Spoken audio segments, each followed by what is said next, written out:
if people join us after the fact. Welcome everybody, thank you for coming. My name is David Stinemetze, and I'll introduce myself a little bit more as we go, but this session is from freelance to enterprise and lessons learned along the way. And basically, I currently work for Rackspace Managed Hosting, which is a really large company. I haven't always worked for large companies. Sometimes I've worked for myself, sometimes I worked for small design companies, and I don't know, I've gotten a lot of takeaways along the way. And I just thought I would use this as an opportunity to share it, and hopefully, we can have a discussion about it. And quick disclaimer, these are my opinion. These aren't necessarily indicative of Rackspace's opinion or official stance or things. These are just what I use personally to help me be a better employee, a better developer, whatever. And while I am a developer, this session's not about software development. It is about just being on the job. I may reference a few development scenarios, but I'm trying to keep it a little general so it applies to most everyone in the room. But before we talk much more about me, I want to talk about you guys. Curious, how many people in the room currently work for a enterprise company? 1, 2, 3, 4, 5. Okay. How many people work for themselves? Okay. How many people work for, I guess, a small to mid-sized business? If you weren't into those other categories, I guess everyone else? Like an agency. Yeah, agency, that thing. Anybody, well, maybe you don't want to admit it, but like you're currently not even employed. Well, I'm working for free for nonprofits, enterprise background, open source now. Gotcha, okay. And I guess along the same lines, how many, based on your previous answer of I'm currently working in enterprise, or I'm currently working in freelance, or whatever your answer is, have always worked in a business that size? No one. Okay, good. So hopefully we can have a good discussion about it. So let's go ahead and move on. A little bit of background about myself. I am a software developer. I got into code when I was in middle school and high school. I had an old computer that one of my dad's friends gave me, and I just taught myself how to code. And it became a hobby of mine that then became a career. And so that's the best kind of job to have, is a hobby that you can get paid for. And which is why I love what I do, because I get paid to have fun in my mind. But I got hired, I went to UTSA, University of Texas at San Antonio, from 2002 to 2006, got my degree in computer science. And right out of college, I was hired, and actually before I finished college, I was hired at this small design company called Internet Direct. And they were a web design company, and an agency, for lack of a better term, that built websites for random businesses in San Antonio. They were also a small hosting company. And when I say they were small, there were 5 of us total, and I was the person who was responsible for 90% of the technical stuff. We had one guy who handled a little bit of the network administration, but when it came to coding, when it came to managing servers, getting things running, getting things working, it was a lot of times put on my plate. And the funny thing about that is I had never received any sort of formal training on it, other than, okay, you learn a few things about it in school, but I didn't really know what I was doing, so it was a lot of trial by fire. But in the same regard, I learned a ton because I was the person who was responsible for figuring out how to make things work. So I had that opportunity to really start developing a craft and take what was a hobby before and really start developing a career out of it. And so 2011, I was kind of getting a little burnout. I was tired of that scene. I was tired of making other people money. I was like, you know what? I can make myself some money. So I decided to branch out, and that's when I started Widgets and Burritos, which is it was a small company that I owned. It was for the most part just me, save a intern that I had for a summer basically, and I just went and I freelanced and I did work for people when they needed something, and it was a bit of a journey. It was a bit of a risk, but it was fun, and I did that for about 4 years, and I had a blast doing it. I didn't necessarily like having to, in addition to code and build websites and do all that kind of stuff, I didn't like also having to be a bookie and chase people down for money, which is why eventually I got out of it. And I realized, okay, you know what? there's parts of that I don't like. It's a lot of stress or whatever. And I ended up and I'll come back here in a second. I ended up taking a position with another small company called Full Armor Group in 2015. And what they are is they were a community-based, faith-based company that was responsible for building websites that had a purpose. You know, we built websites for people who were trying to find orphans' homes and all this philanthropic stuff that made me feel good. It felt like I was making a difference, like writing code, but I was also helping, and it was great. But after a year, I ended up getting an offer, an introduction to some people over at Rackspace, including EJ right here, who is currently my manager. I got some introductions made and an offer made, and as much fun as I was doing and as good as I felt helping the community, I also felt like this offer from Rackspace was a great option, and I figured it would be foolish for me to not take it up and just see what I would think. And so this was my first foray into the world of enterprise. All before this point, we're talking small businesses, no more than 5 employees. With a slight exception of this overlap right here. In 2014, so before, while I was still working for myself, but before I switched over to this, I actually taught a year at a technical college, and that was a great experience for me. It just it gave me the option to have small classes where I could just really impart wisdom, impart knowledge into people who were looking to learn. And for me, that was great because I always liked sharing, but I didn't have the venue because before this, I was working for myself. I was doing everything on my own, and so I didn't necessarily have the venue, so that provided me a venue to really start sharing, and I think that really helped develop my career path. But we'll go back more into this a little bit, but I just wanted to give you a quick background of my history, so you know where I'm coming from, and I may reference certain points of this timeline as I'm talking through points. And so from here, I just wanted to talk about the various lessons that I have learned as a result of this. And I broke it up into 15 lessons, and I'll expound on those. And at the end, we can just kind of talk about it. Once again, these are my opinions. These are my opinions right now that may change for me in a year. So it's not, let's just say it's not a set in stone list.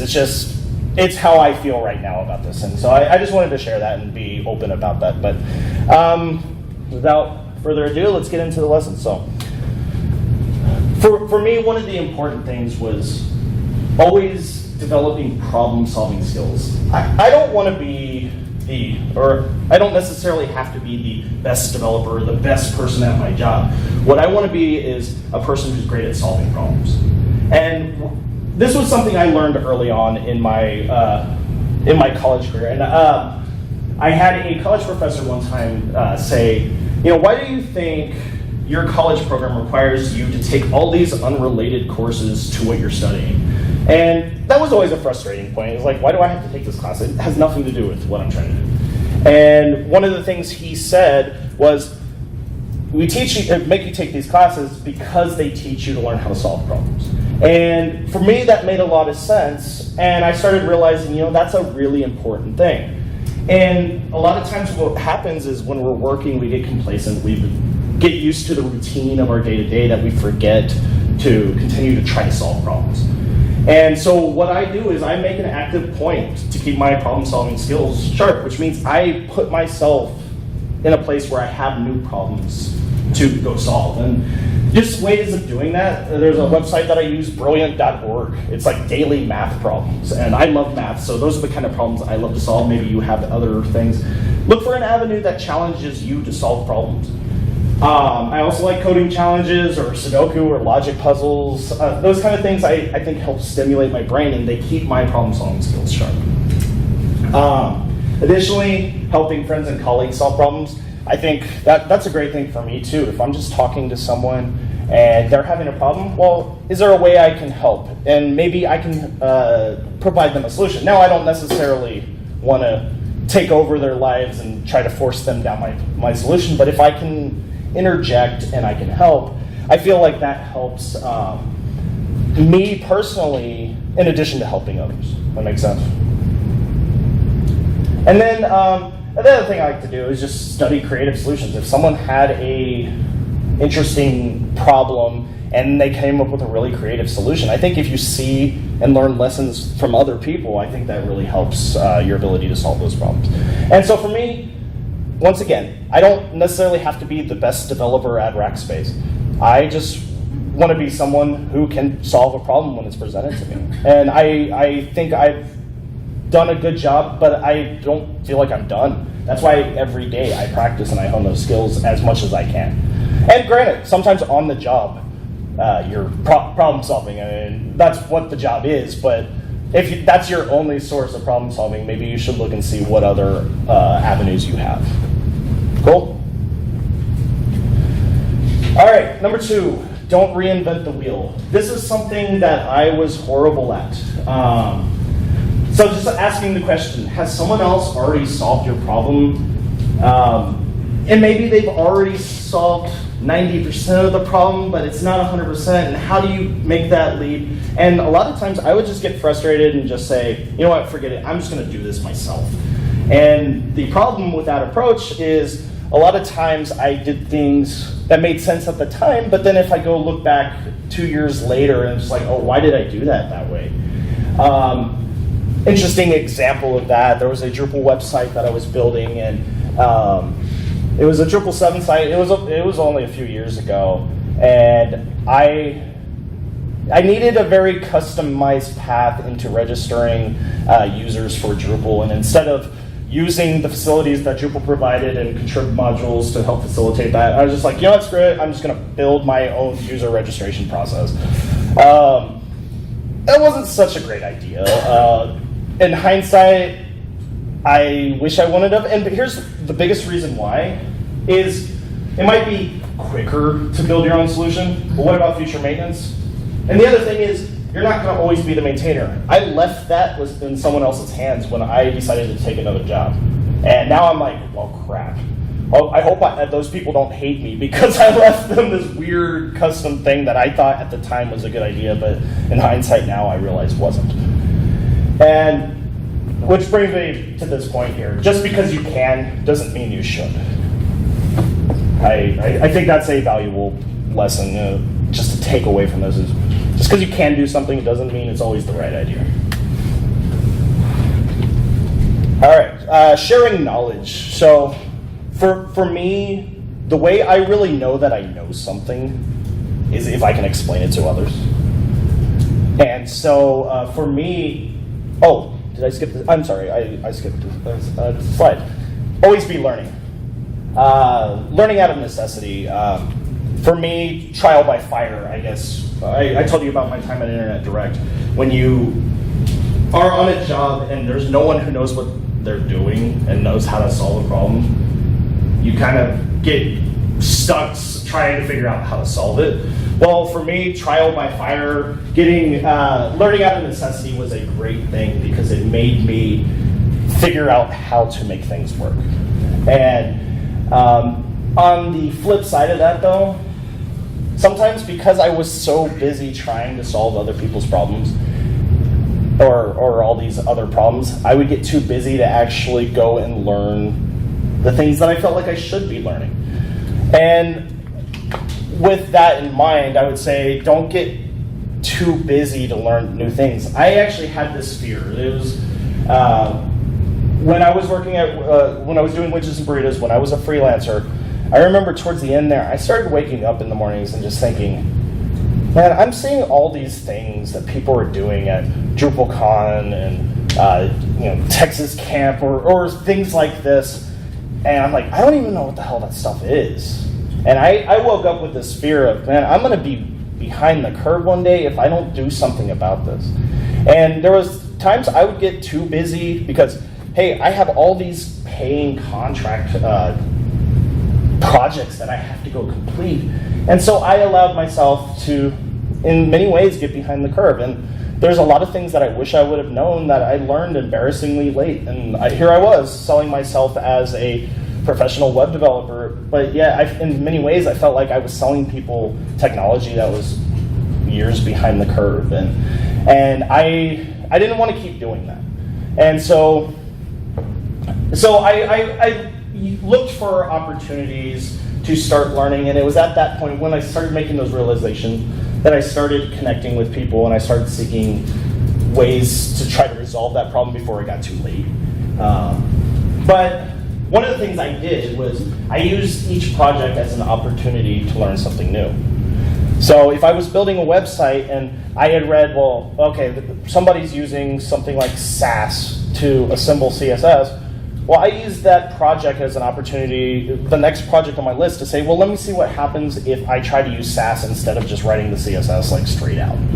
And by piecemealing it into each project, it actually helped me kind of get caught up. It didn't take too long for me to get caught up by doing it a little bit at a time. Does that make sense?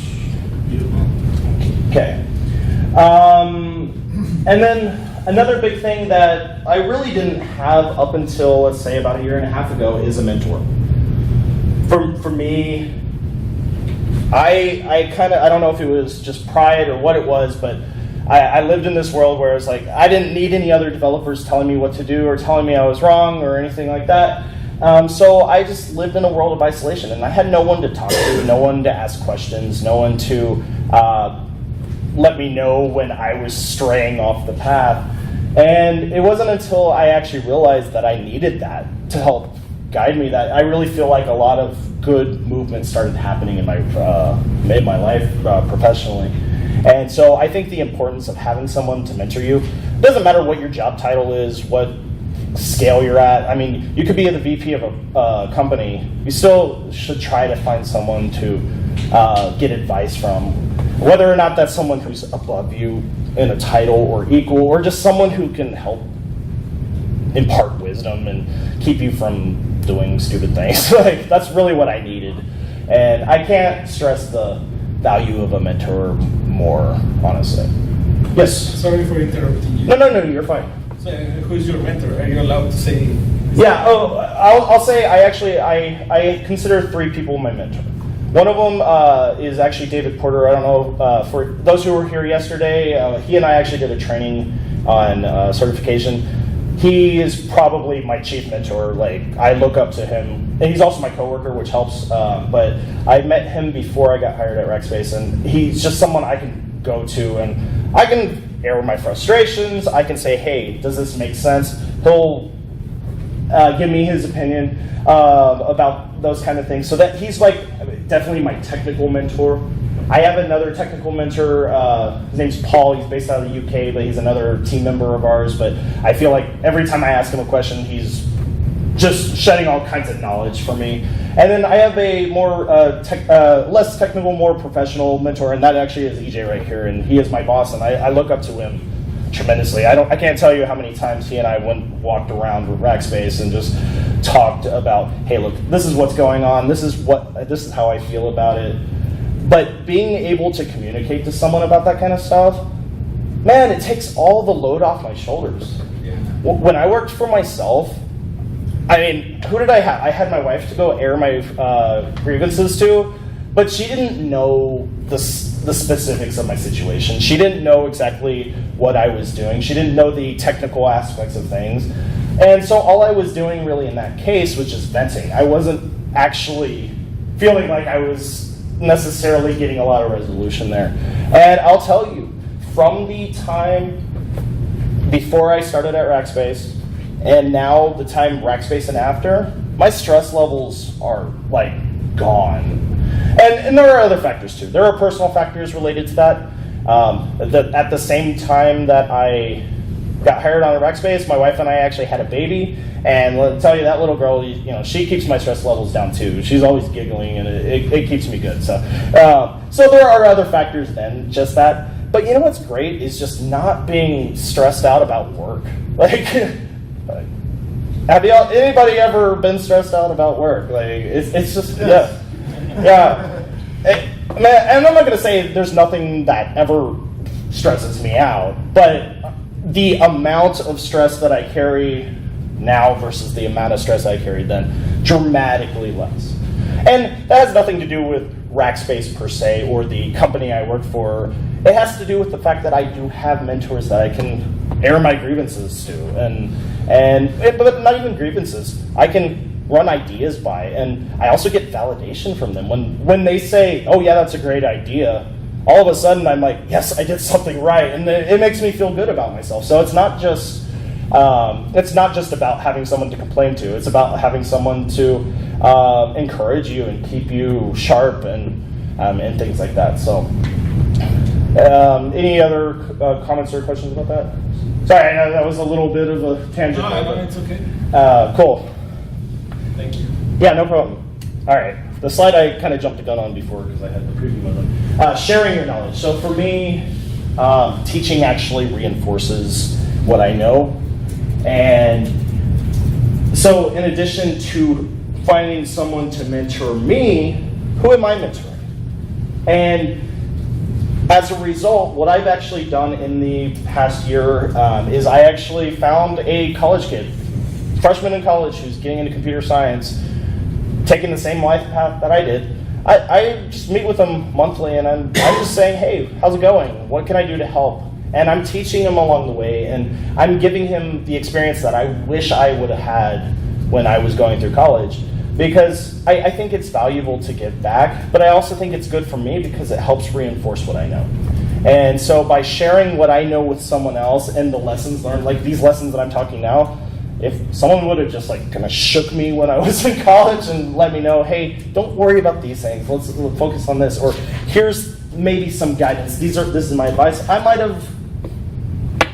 have actually not been carrying all that stress all those years. But you know, that's the point of learning a lesson is there has to be a problem to learn a lesson. And the problem there for me was, you know, I was just taking things the wrong way. And so for me to actually go and mentor, someone, it helps me reinforce my knowledge. It also helps me feel good that I'm not just keeping things inside, which this is definitely a lesson that I learned when I was doing that year of teaching at a technical college, because there was people who were wanting what I had, they were wanting the knowledge I had, they were consuming the knowledge I had, and they looked up to me, they were asking me questions, asking for advice, and it made me feel good. And it's not that I need this sense of validation, I don't need people always needing things from me, but it just made me feel like I was actually providing value in the world, and I wasn't just, just trying to get another project to make some more money. It made me feel like in many ways that I was giving back. And I needed that kind of thing. So yeah, find someone to mentor, find somewhere to teach if you can. Give trainings or talks at camps and meetups like this. I don't normally do this. This is me putting myself outside my comfort zone. So I'm doing this because I think I have learned some things, and hopefully it can help you in one way or another. If it doesn't, then no big deal, but I think having venues to do that kind of thing is great. Here's a big one. Posting solutions to problems or things that you've learned on either a blog, or Stack Overflow, or Drupal.org. Don't keep all that knowledge in. It doesn't help anyone when you're just keeping things to yourself, because who knows, someone may be having the exact same problem you are, and if you can help someone, even if it's like 3 people in like random places of the world, well, hey, you helped someone, you made someone's day easier. And there's venues like that on these websites or on your blog or whatever. I'm still not great about that. When I actually stopped doing widgets and burritos, when I stopped freelancing, I actually took my whole website down. And so I no longer have my blog. I need to start doing it again. I haven't, so I can't say that I've been great at it, but I think it's important to learn, or important to do, should I say. And then along the same lines, writing documentation. If you build something, please explain what you're building. Like, don't just upload a module to Drupal.org and then have zero documentation on how to use it, because you're not helping anyone. If they have to go figure out what you're doing, that's not a good look. I think it's better to, if you build something, just advise people on how to go. We cool so far? Yeah. Cool. All right, this one's huge for me. Work-life balance. For me, especially when I was freelancing, when you're always on the clock, it's hard to clock out. And for me, that was a hard thing because, in my mind, I'm thinking, oh, I'm taking care of my family because I'm always getting the next project. I'm making sure we have the finances coming in. Like, I'm not leaving any downtime to where we're losing money. That's not always good. It doesn't make for a great relationship, at home. And so I think it's very important to have a strong work-life balance. And so make time for yourself. Make time for your family. Make time for your friends. Don't work your life away. Big point, just have fun. Like, go take a vacation. Find other hobbies. Find time to laugh. Like, one of the things that EJ and Mike in the back there could probably attest to is a lot of times in meetings I'm probably making too many jokes. But for me, like, it's all about having fun. I told you, I love what I do. And I'm having a blast doing it. And that's what keeps me sane. If I'm able to laugh, I'm gonna keep going. And so I think it's very important, just have fun. Don't take everything so seriously. And I was guilty of that for a long time. And so that's how work may affect your personal life. But also, how does your personal life affect your work? And for me, and for anyone, pursuing a relationship or anything like that, but if you're looking for someone, or even a friendship or a colleague or whatever, find someone who encourages you professionally and personally and helps you celebrate in those wins that you have.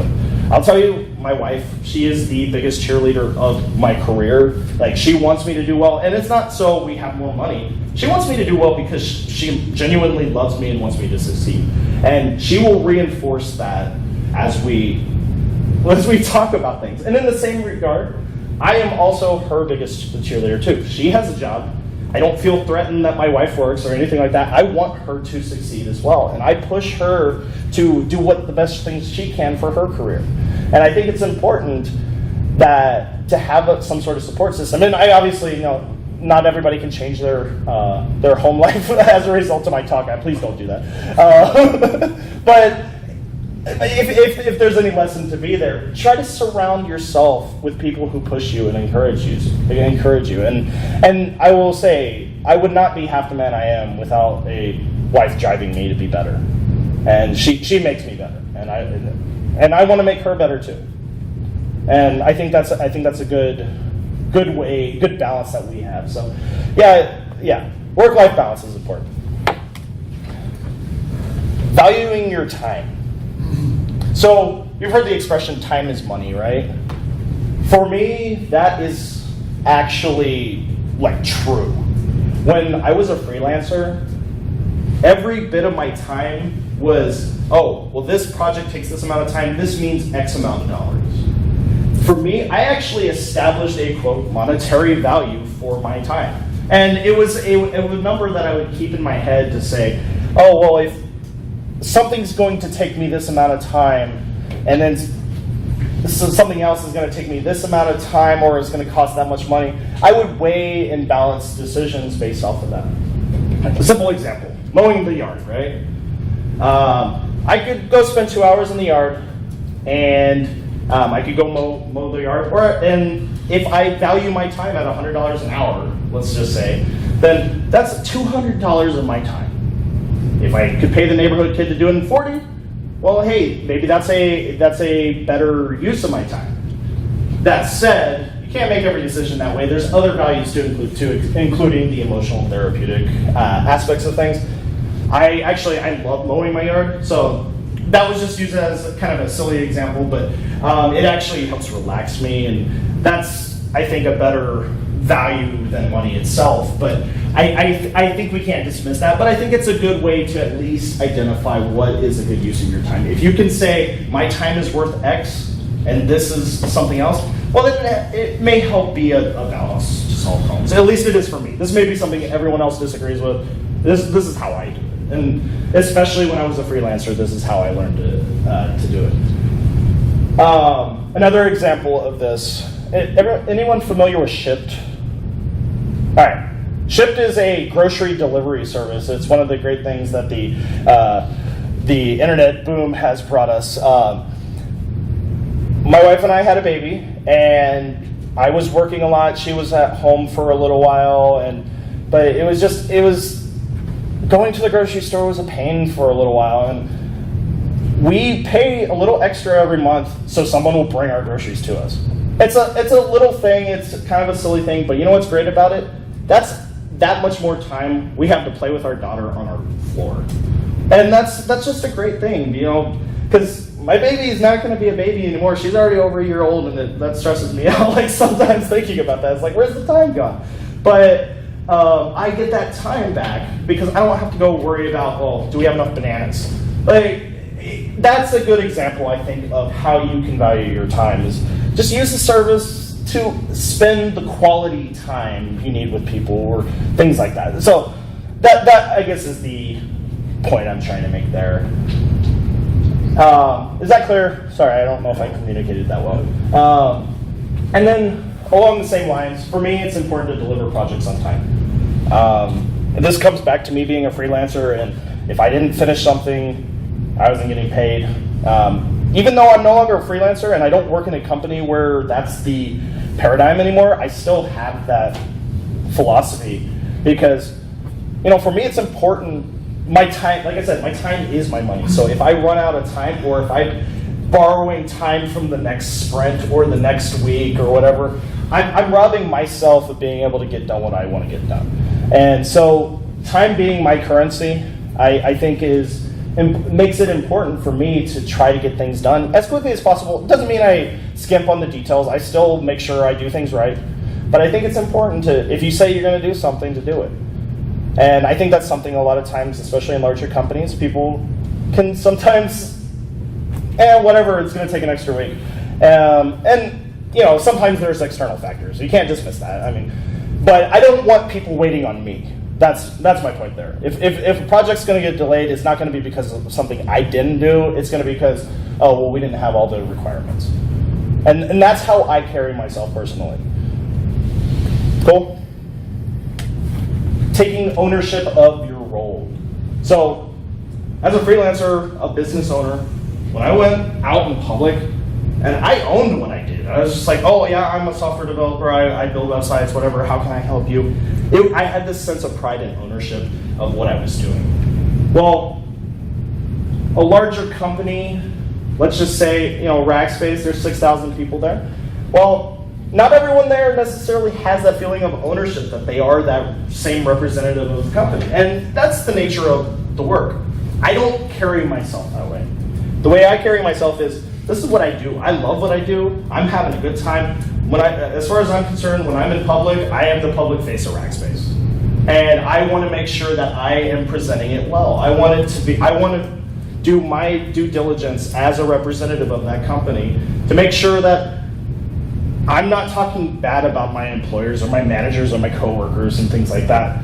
Yeah, maybe I have complaints, but if I have complaints, well, we address them through the proper channels. I don't try to just go sit at a bar and complain about it.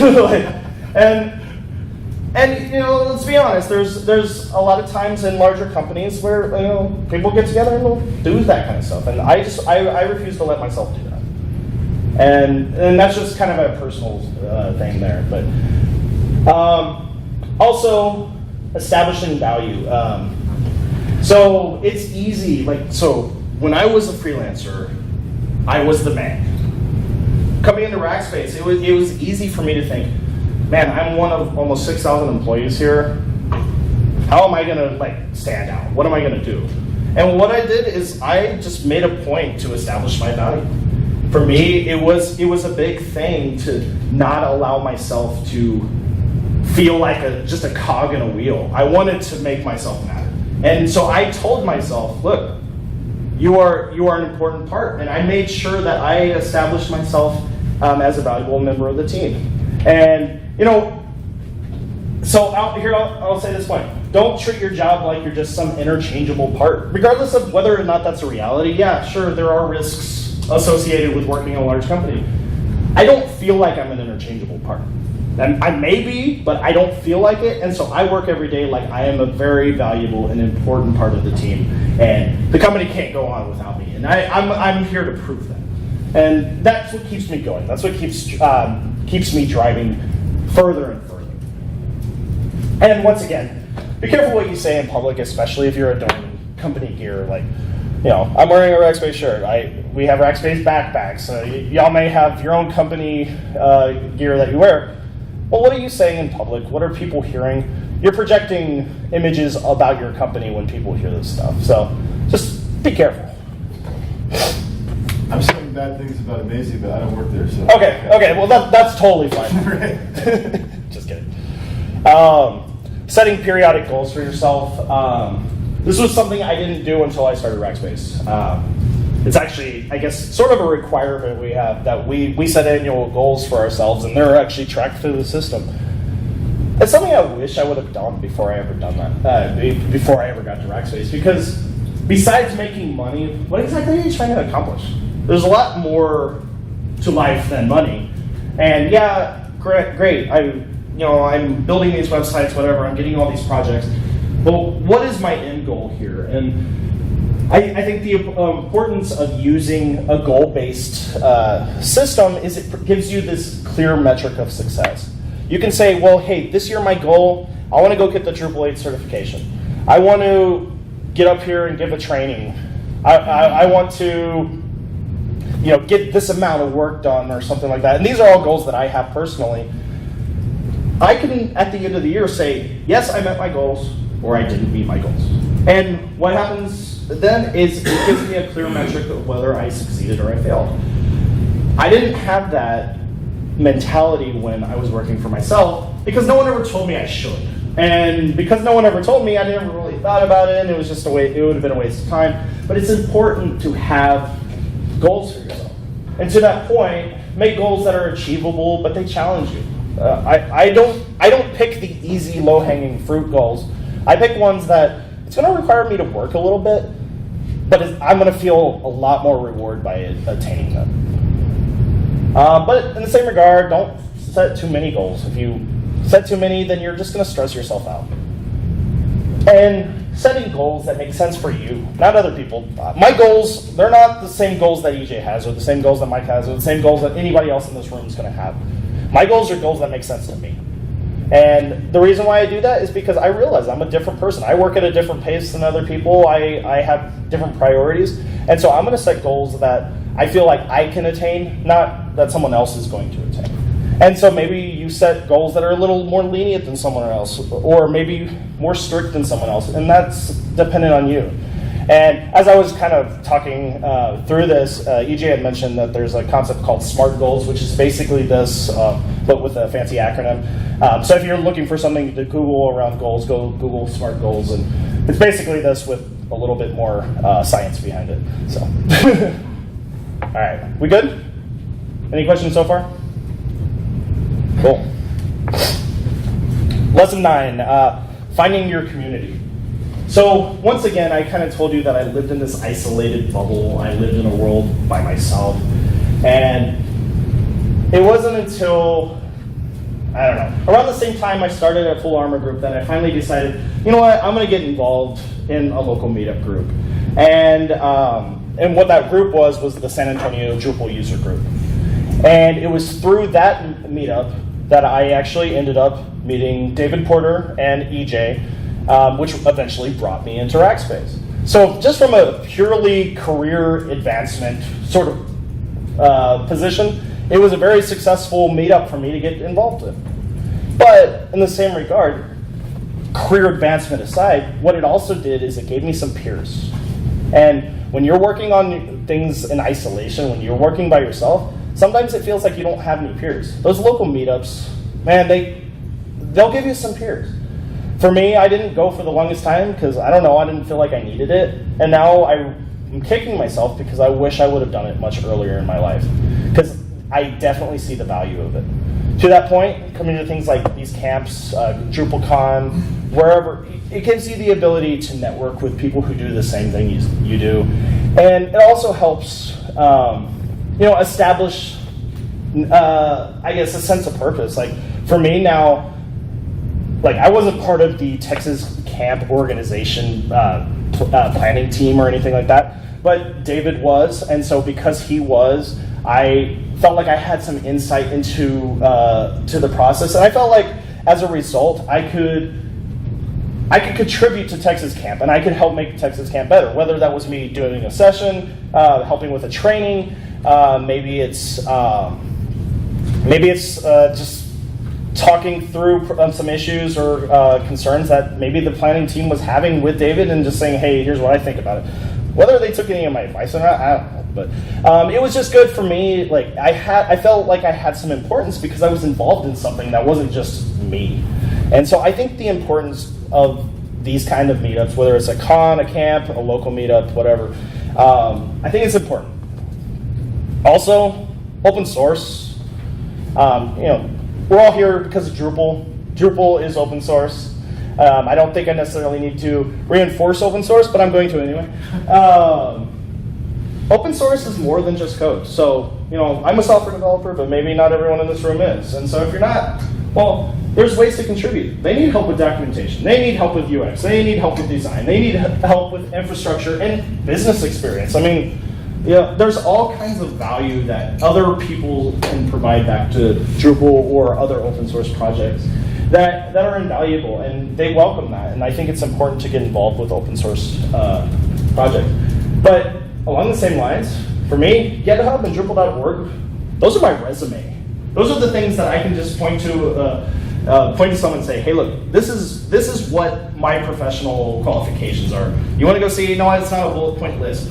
Here's my GitHub account. Look at all these commits that I did. Here, look at the comments that I put around this PR or something like that.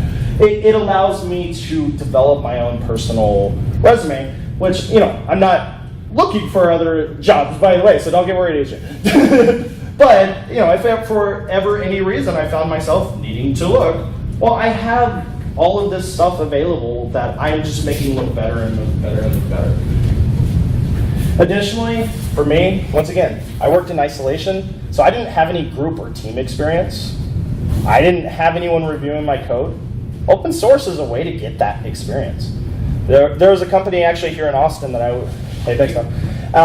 here in Austin that I was actually for a little while considering trying to take a position for, and so I went and I did an interview, and one of the things they told me is I didn't have enough team experience. And I was like, well, how do I get team experience if I don't get the opportunity to work on a team? And in hindsight, I realized if I was just working on open source projects, I could have pointed to, hey, look, I helped contribute on this module, and there was people reviewing my code, and I was reviewing their code, and it would give me the ability to say, yes, I do have group experience, even though I was a freelancer. And I think that's valuable. Also, let's see, we got 15 minutes. Okay. If you solve a problem that maybe a lot of people are having, don't solve it and just keep the solution to yourself. Solve it in public. Help other people solve those problems. I think being helpful is just a good thing, and I think it will make you feel better about yourself. At least it does for me. All right, let's see. We got 5 more. I think we can do this. All right, putting yourself out there. So interjecting yourself when the situation calls for it. I don't necessarily like speaking up in crowds that I don't know. For me, actually doing this is a little awkward and uncomfortable. You can tell maybe I've stumbled over a few words and things like that. It's not what I do. I don't give people career advice. That's not my role. My role is to sit in a cave and code. And in many ways too, sometimes I felt like, well, if I got to speak up, I don't want to sound stupid. Like I don't want to ask a question and then someone say, oh, whoa, no, that's a stupid question. So going through those kind of things in your head, but in the same regard, you don't have to be a genius. Just be genuine. Be yourself.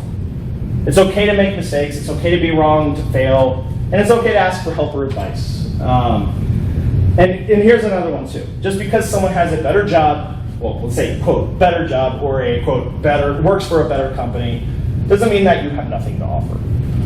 It was funny, at DrupalCon this year, I went and sat down at the sprints, and I was sitting at a table where a lot of big Drupal names were talking about an issue, and it was funny because it's easy to get intimidated by them because it's like, oh, these are all the people you see on Drupal.org issues. They're the people who get all the commits, all the credit, whatever.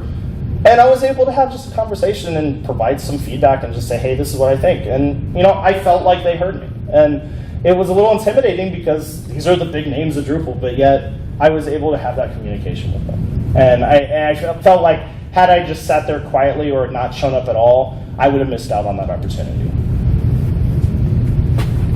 Additionally, be convincing. I think to do that, you have to know what you're talking about, or something. I don't know what I'm talking about. No, I think it's important, like, if you're going to help people, if you're going to train people, if you're going to teach people, or you're trying to win, let's say, win the argument at work of this is the solution we want to take versus this solution, you got to know what you're talking about first. You can't just get up there and ramble. I think it helps to actually have a purpose to what you're saying. And I think it also helps to know your audience. So who do you need to convince and how can you persuade them? Knowing who you're talking to, whether you're talking to a technical person, a non-technical person. So I definitely think that helps. And so some people are easier to convince than others. And also, for me, I know a lot, convincing myself is often the hardest. Like, I can probably convince someone I know what I'm talking about. I don't know sometimes if I can even convince myself, and I have to work at that, believing that I know what I'm talking about. Sometimes I feel like I'm just waiting for someone to call me out for being a fraud, and it's like, wait, what? No, it's stupid. And it's easy just to get in your own head sometimes, and I think it's important to work on convincing yourself that you're doing the right thing. You do know what you're doing, and I think that's where it also helps, going back to having a mentor guide you along those lines and help validate some of your concerns. All right, 3 more. Knowing your customers. So as a freelancer, I knew who my customers were. In a larger company, this is a bit harder. Like, it's just like, well, we have all these people consuming our products. I don't know exactly how I even, in my role, am going to be able to help them. And as a result, man, you got to work hard to know who your customers are. But to even more value point, I think, here is you have customers even if you have no customers. So for me, I'm on the team. We build Rackspace.com, which, yeah, we have lead generation components, but I'm not directly interacting with our customers. But I am directly interacting with people who are consuming the Drupal. Mike in the back, he is one of our site builders. He is my customer. He is my customer because I'm building this product for him. Whether or not he's paying me is not the point. I am building something for him to use. So it's in my best interest to treat him with respect, to build something like he was paying me, even if Rackspace is paying me, but it doesn't matter because he is my customer. I'm going to give him what he wants because that's what I'm supposed to do. Now, that said, I'm not going to always give someone what they want if maybe there's technical concerns behind that. You know, you got to know when to push back or know when to suggest other things. But I think it's important to at least treat your coworkers with respect because they are your customers, whether or not they're your quote customers. Does that make sense? All right, assembling a toolbox. So this is something I learned a little early on. Was just if I'm doing a website after a website after a website when I was a freelancer, I didn't want to have to redo the same thing over and over and over again. So just assembling a toolbox that helps you quickly solve some of that repetition, I think is an important thing. Just having a bunch of things that you can say, this is what I always do, so I have all these things at my disposal all the time.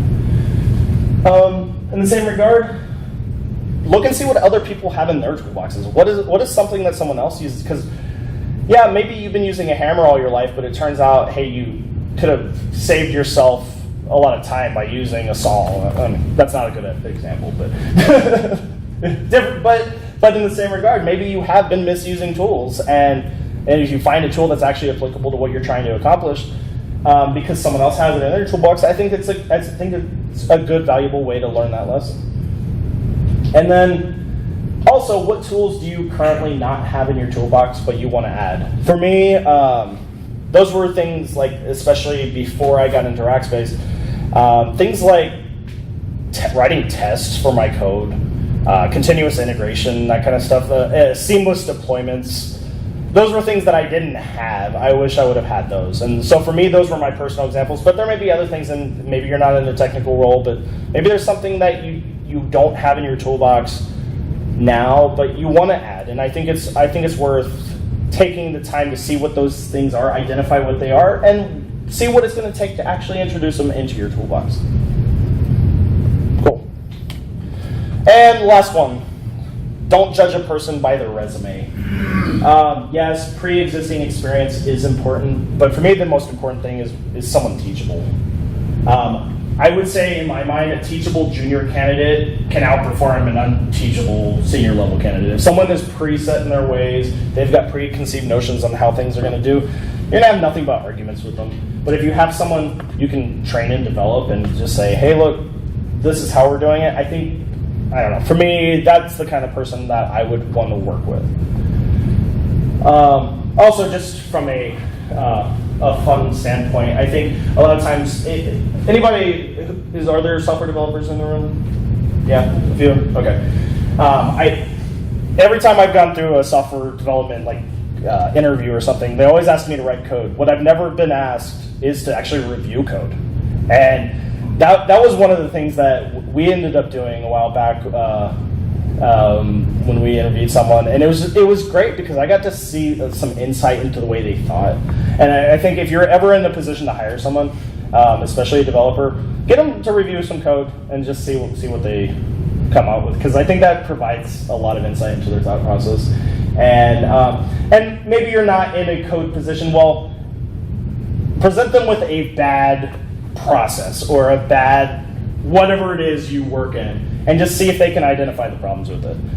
Not just have them develop it from scratch, but if they can actually point out problems, I think that is a valuable thing to be able to see. And with that, any questions, comments, disagreements, lessons that y'all have learned that apply to your career? Yes.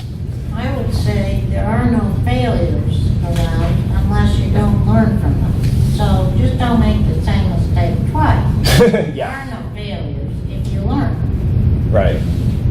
Just a simple thought. No, that's great. Yeah. But again, your talk was quite on target, I thought. Cool. Well, I appreciate that.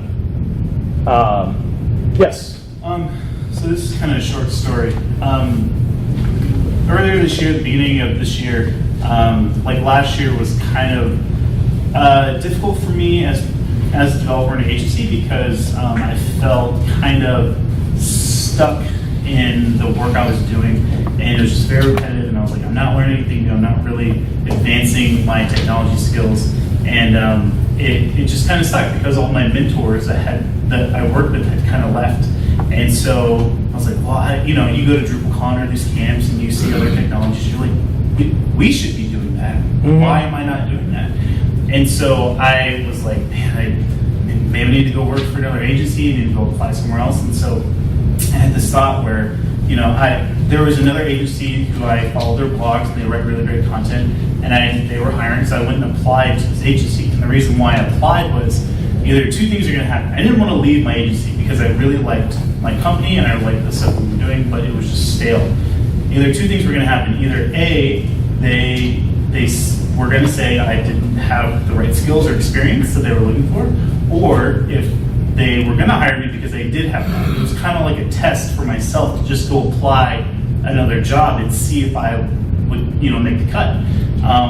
And so at that point in time, I had gone through, 3 weeks of, rounds of interviews, and I talked to all the partners and developers and things like that.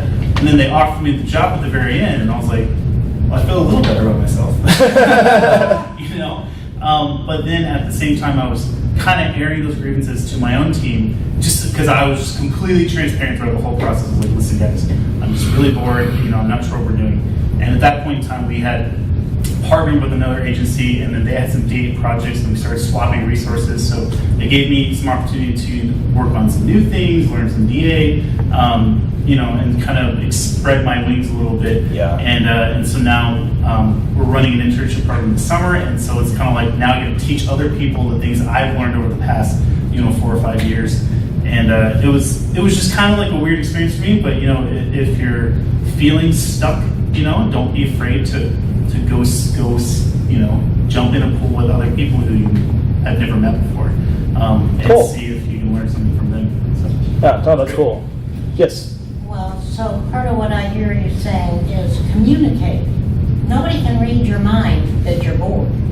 Yeah. So don't be afraid to communicate. If they can't handle that, you probably should be looking. Yeah. I mean, really. So, yeah, communicate. Well, and to that point, like going back to the whole have fun aspects, I think that applies to your job too. If you're not enjoying what you do, I mean, granted, sometimes you're in a job because you need it financially, but if you're in the position where you can do other things and you feel like something else might be a better fit for you, go at least seek it out. You don't necessarily have to jump into it, but I think what you referenced there was a good idea. It's just like, see what options are available and just see if it is a good fit. That's actually kind of what I did with Rackspace when they asked me to do it. I just wanted to see, I wasn't 100% sure I wanted to make the switch at the time. I just figured, hey, let me just see what happens. And what ended up happening is I felt like it was a place that I could go be me. I could still be me. I could still feel like I was being valued, but I could also learn a lot of cool things from cool people who are doing things that I wish I would have been doing a long time before. And I looked at it as a lesson for being both to learn, but also to be valuable. And I feel like I've got a great mix there. And so I'm very happy with it. In addition, some resources I thought were really helpful were if you're maybe you're in a place like physically where you cannot, it's hard to have access to mentors. For me, I have started a group in my town where we have a Slack group for developers, but also there's like the generic Drupal Slack. You can just go to drupalslack.herokuapp.com and join the Drupal Slack and find some mentors in there. In addition, you're talking about kind of like brain teaser things. There's a website called codefights.com. Oh yeah, you were telling me about that. It's really it's like algorithm challenges and it's great because you have the same problem but you can solve it in multiple languages, which I thought was really interesting. I had never written Python before until I went to this open data hackathon earlier this year, and I was like, I guess I'm learning Python.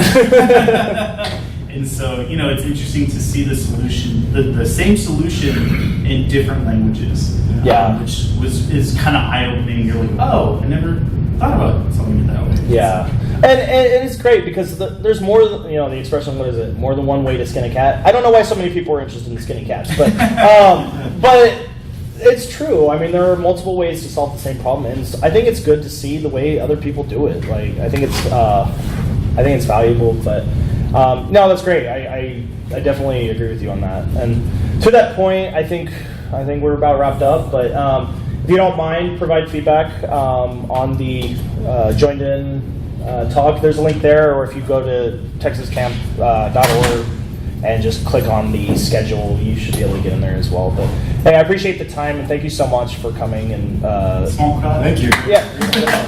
Hey, you know what? I'll take it. Thanks, guys. Thank you.